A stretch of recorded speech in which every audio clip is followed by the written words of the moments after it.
more or less malapit na sa plus minus 10 na nagsasabi na grabe ang sentimento ng kanilang mga constituents sa kanilang mga distrito, all out support. So yung iba think twice na kung itutuloy ba nila yung pagsuporta o hindi sila susuporta sa impeachment. But I heard this kasi nasa session hall ako at saka nung Lunes pumunta ako sa Dodge. So, nagpagkwentuhan ako sa mga congressman. Malakas yung kwento na yung NPC, Nationalist People's Coalition, nag-meeting daw last week, parang Thursday. At napag-usapan nila, majority daw ayaw nang sumuporta doon sa impeachment.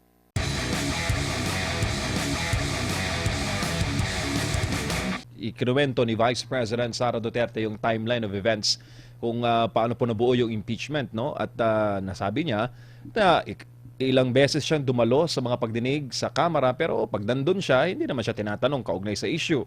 Kaya marapat niyang sinagot yung mga issue na yun at naka-timeline pa. Gaano kahalaga kong na may ganyong platform ang Vice President na hindi hostile na ipapaliwanag niya yung kanyang panig on national TV?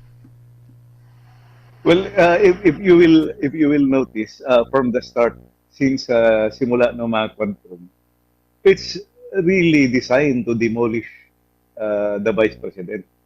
Kita mo yung demolition job, grabe. Grabe yung kanilang media campaign sa mainstream media, sa social media.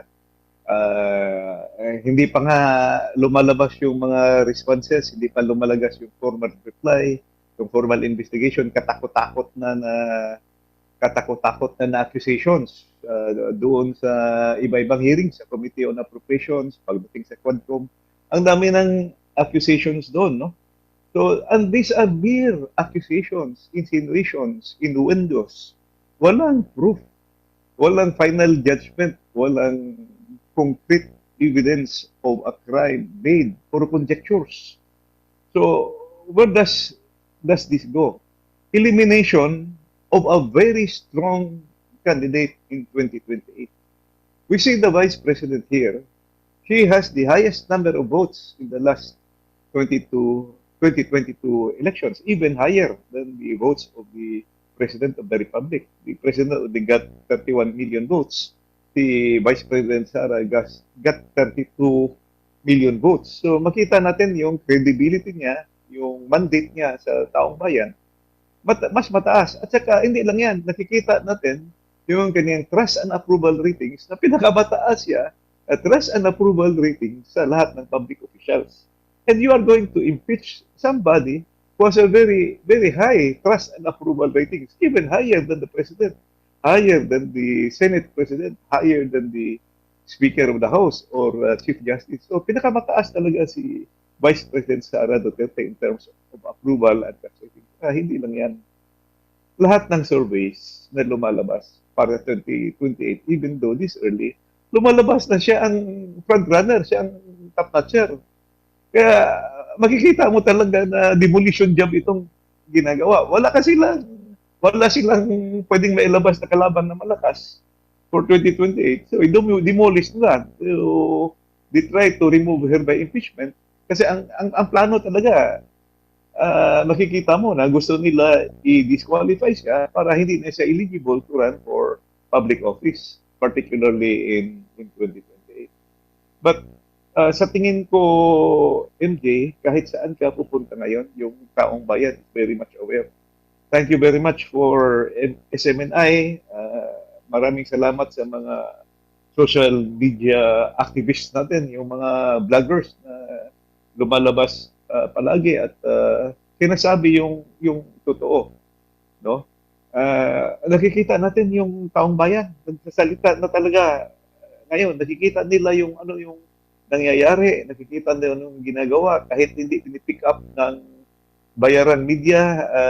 Nakikita natin pinapasa-pasa na yung mga pinapasa na yung mga important na mga video, important news items, news articles. So makita natin na aware ang taong bayan sa mga nangyayari. Saka hindi lang yan, makikita natin sa mga news items, news articles sa Facebook, sa YouTube, sa social media, TikTok, yung mga likes. Makita mo yung likes saka yung ano ba yun? Yung laughing ano? Pinagtatawanan yung mga press release, yung press releases, no? Mm. Kikita natin yung kung ano na yung totoong sentimento ng taong bayan. Opo. Kong, binanggit po ninyo ang katagang totoong sentimiento. Ano ba talaga totoong sentimiento sa House of Representatives? Incumbent member po kayo ng 28th Congress. Ang inyo pong mga assessment ngayon, malamang, ganun din po siguro ang tingin ng mga nasa HREP. Pero ano ba what's the real score, sir, inside? Ambivalent ang feeling ng karamihan ng mga congressman. Kung ang congressman ay makikinig lang sa taong bayan, ang ibig kong sabihin yung boses ng mga tao na kanilang re-represent. So I urge the members of the House, kahit yung mga senador natin, during the break, meron kaming tinatawag na Lenten break March to May, May pagbalik namin. Consult your constituents. Makikita natin na yung mga constituents, ang approval ratings ni Vice President mataas talaga. Hindi sila naniniwala dito sa mga accusation. And remember, she has 32 million votes. We or you cannot disenfranchise the 32 million voters. Tatandaan talaga kayo niyan ng mga botante pagdating ng panahon. Whether you like it or not, yung mga botante na bumoto kay Vice President Sara Duterte na gusto nyo i-impeach, kung ano man ang boto nyo, makikita yan ng taong bayan. At makita natin ang kanyang class ratings at approval ratings, more than 50%, it's 54%. In other words, more than one half of the population, based on the representative samples, approve of her performance, approve of what she is doing. So ang trust rating niya mataas, no, as compared to the other officials. So why would you impeach her? Saka again, yung impeachment hindi pa proven criminal cases or I would say serious offenses, serious cases or impeachable offenses. Puro accusation pa na kailangan pang i-prove. Kulang yung mga ebidensya na pinapakita. So I believe yung mga tao is closely watching what's happening. So darating ang araw, meron pa ring verdict yan pagdating sa kabutuhan ngayon. Opo, let's make it more personal, Kong, kasi si VP Sara Bisaya. Visayan-speaking people are found in Visayas and Mindanao. Tapos pag may congressman na hindi nakinig sa pulso ng kanyang mga constituents, may it be a party list or a district representative, gaano kalaking setback yon na ang usa ka Bisaya ang congressman moboto pabor i-impeach ang usa ka Bisaya. Kong, as a Bisaya yourself, anong tingin mo dun, sir? Actually, marami na akong naririnig, no? Hindi lang dalawa, tatlo o apat. I think more or less malapit na sa plus minus 10 na nagsasabi na grabe ang sentimento ng kanilang mga constituents sa kanilang mga distrito, all out support. So yung iba think twice na kung itutuloy ba nila yung pagsuporta o hindi sila susuporta sa impeachment. But I heard this kasi nasa session hall ako at saka nung Lunes pumunta ako sa Dodge. So nagpagkwentuhan ako sa mga congressman. Malakas yung kwento na yung NPC, Nationalist People's Coalition, nag-meeting daw last week, parang Thursday. At napag-usapan nila, majority daw ayaw nang sumuporta doon sa impeachment. Ganon din narinig natin nung presko nung NUP, no? And I hear there's another party na gusto na rin umatras. So, it could be possible na pagbalik namin, mahihirapan silang kunin yung 106 votes.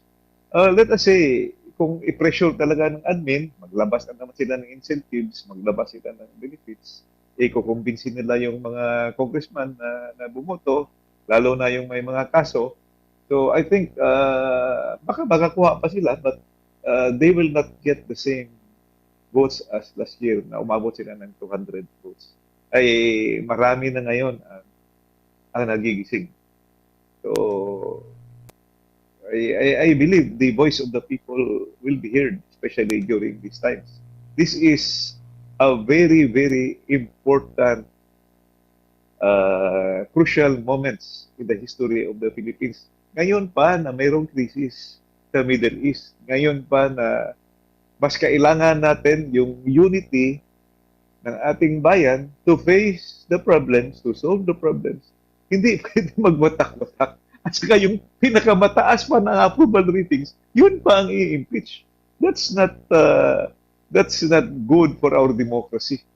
So para sa akin, very unproductive itong ginagawa ngayon na impeachment para kay Vice President Sara Duterte. Sir, sinabi po ninyo crucial times ang ngayon, no? Ang mga panahon ngayon. Crucial times na lumipat ng bakod, Kong?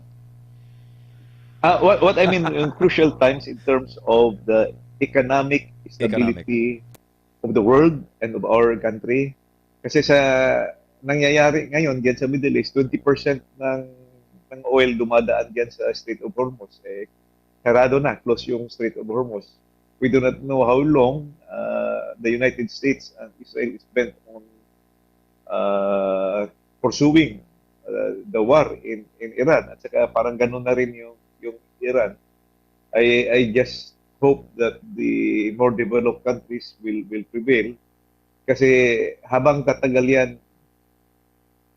in a prolonged, protracted war, walang mananalo diyan. Lugi yung buong sambayanan, lugi yung buong mundo niyan. In terms of economic benefits, babagsak yung ekonomiya. At saka tayo, we are not rich. Mas maraming apektado na nga yung mayayaman na bansa. Tayo pa kaya.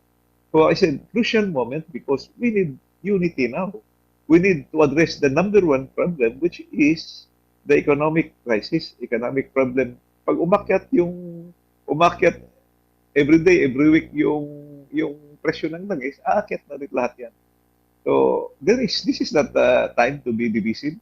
This is not the time to impeach a very credible public official who has the highest trust and approval ratings among the public officials. Pera saway kung sa Bisaya, ano bang tawag doon?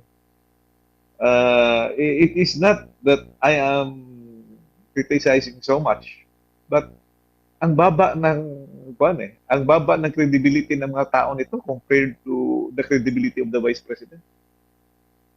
Opo, mukhang ang hinahanap nyong kataga kong puwera gaba. Pwede.